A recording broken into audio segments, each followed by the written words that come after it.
Nga kush.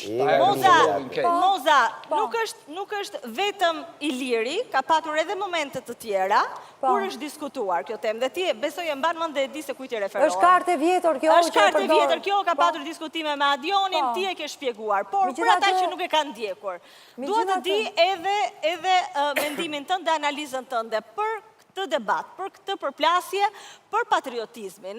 Sa patriote je ti dhe si e shpreh ti dashurin për vendin, për Shqipërinë në këtë rast, dhe sa distante je ti nga shkinat dhe nga serbët? Tashti, këtu kemi disa momente për të ndarë.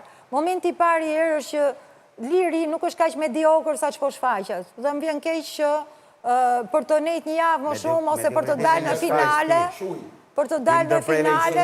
duhet të bëj deduksione kaq banale, kur ai është një person goxha i kultivuar, sepse kemi bashkëpunuar për shumë gjëra bashkë, këtu në ferm.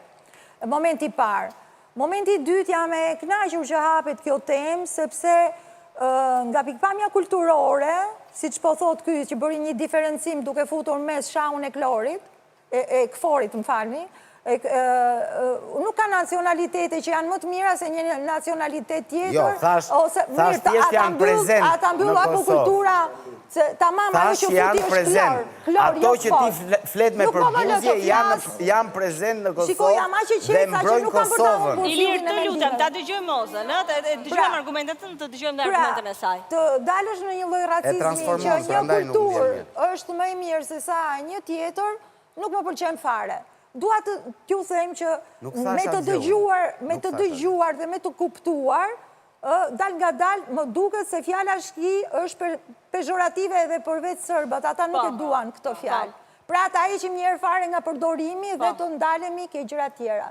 Dolëm ke çështja e studimit të gjuhës shqipe dhe e patriotizmit. Fal Zotit, kam dëgjuar emisione fantastike franceze që të hapin mendjen. Me këtë frëngjishten jam ndihmuar shumë, ja u sugjeroj gjithë atyre që duan din diçka subtile të hollë, ti drejtojnë kësaj gjuhe. Ata nuk e quajnë normale që ti thuash dikujt studio këtë ose bëj këtë gjë, qoftë edhe aq më tepër për patriotizëm, patriotizmin e quajnë në një farë mënyrë edhe dogmatizëm. Do ta them hapur. Atëherë, për çfarë mund t'i sugjeroj unë dikujt që ta studioj shqipen? Për karakterin e saj që është gjuhë unike. Për pozicionin e saj që është indo-europiane, është urë, për lashtësinë e saj dhe për kulturën autentike, deri dhe filogenetike në muzikë që e kanë quajtur disa ekspertë. Për të gjithë ata albanologë që disa prej tyre kanë dhënë jetën të huaj për të studiuar këtë çudi që është shqipja dhe ky adhe. Për faktin tjetër që moderniteti Për faktin tjetër që moderniteti po do rrim me këtë dua ose të marrë me leje ty. A mund të vazhdoj pa?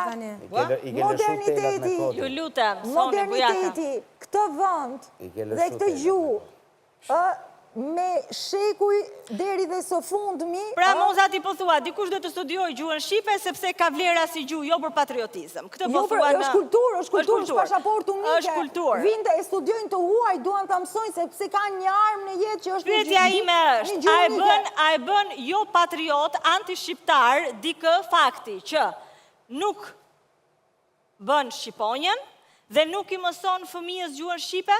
Shiko, dëgjo, e bën më pak të kulturuar atë fëmijë, në qoftë se nuk jam mëson gjuhën shqipe, sepse shqipja e thash është një gjuhë unike. Më pak të kulturuar, po jo anti-shqiptar. Po jo anti-shqiptar. Absolutisht, po në qoftë se ti tash i luan me këto monedhat e patriotizmit, kam qef dhe unë të ta fus një pickim, ne po bëshim në aty dhe... Pra ishte nga të dyja palët. Prit jo nga të dyja palët, sepse loja e patriotizmit dhe e Tiganit Peshkut fillojnë nga ky djalë për të bërë identitet në ferm me identitet kombëtar. Është absurde, të bësh identitet në ferm me identitet. Por desha thoja dhe një vlerë që ka Shqipja...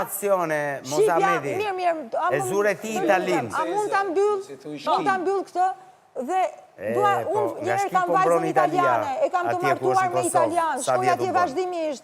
Nuk jam dakord që ana shumë spageti. Italia po mbron nga shkip Kosovën. Po ti s'ka ishtu ta kuptosh të gjithashtë. Po mu që kënon e ote. Pra, absurditetit dhe mediokritetin në njerë shkon atë pikë që për të fituar kredite në shikusin, bëjnë këto lloj temash, kërkojnë, si që thash, ajo gjilpëra në kasht, ky kërkon të gjej identitetin kombëtar timin dhe dvetin ke Tigani i Peshkut, jemi në një gjendje me thënë drejtën absurde.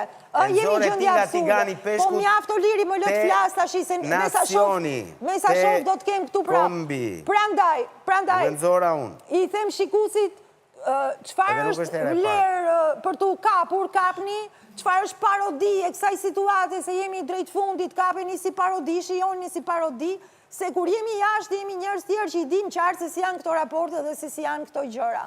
Qofse ka një pyetje tjetër mund ta sqaroj. Armina, do të bëj një ndërhyrje. Merremi si spektakël, por nuk ka qenë më tepër spektakël se sa përfshirje. Nuk përfshihem në nerva kaq kollaj me Lirin. Kam jetuar me të, po derisa ai hyn spektaklit aq thellë, hajt po ja fus edhe unë, edhe të hikim diku të bëjmë një gjë që u hap tema. Kjo tema e Tiganit përfituam disa njohuri. Çfarë është patriotizmi sot për botën moderne? Ato i gjenë forma tjera, për shembull grekët e disi janë patriot, habita kur isha në Greqi. Të blejmë gjërat që janë produkti vendit tonë, të ndihmojnë vendin tonë, fermerët tonë. Janë një mënyrë për të qenë patriot. Këtë do ishte bukur ta merrnim nga grekët edhe neve. Gjuhë, jap gjuhë. Babai im ka mbledh folklor shqiptar me mira proverba. Mamaja ime 35 vjet gjuhë shqipe. Baba im emigrant i persekutuar politik 54 në tu. Po të rinë të numrojmë tash patriotizmit edhe ato që bëjmë për patriotizm s'kan fund dhe për kulturë. Por nuk dua t'i kundërvijem me këto monedë këti. Thjesht ka qenë një moment, më fal, ka qenë një moment.